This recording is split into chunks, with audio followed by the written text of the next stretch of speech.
Բարդը մտցնելն էր,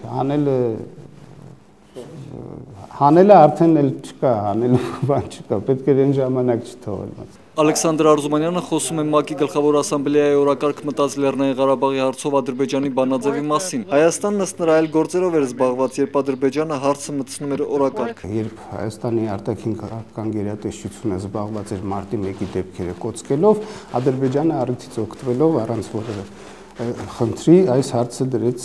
մտցրեց օրակարգ։ Այսօր ինչ կարող է անել Հայաստանը։ Նյու Յորքում գտնվող մեր արտգործնախարար Էդվարդ Նալբանդյանն ըստ նախկին արտգործնախարարի պետք է աշխարհին հիշեցնի Սաֆարովի գործը։ Եվ դա բավականին պատեհ առիթ է օգտագործելու համար, միջազգային հանրությանը բացատրելու համար,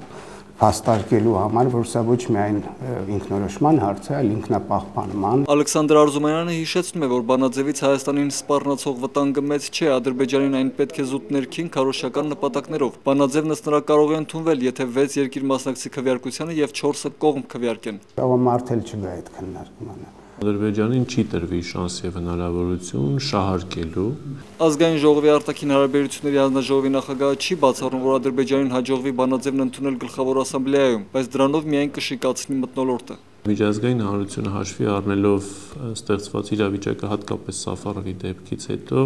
թույլ չի տա, որպեսզի Ադրբեջանը շահարկումների նոր դաշտ տեղափոխի առանց այն շիկացած մթնոլորտը։ Իդեպ պարոն Զաքարյանը նույնպես կարծում է, որ Իլհամ Ալիևին բանաձևը ՄԱԿ-ի օրակարգ մտցնելն անհրաժեշտ է զուտ իր ժողովրդին ցույց տալու համար, որ աշխարհը ադրբեջանցիների կողքին է։ Մայր Արշակյան, Սարգիս Համբարձումյան, IPV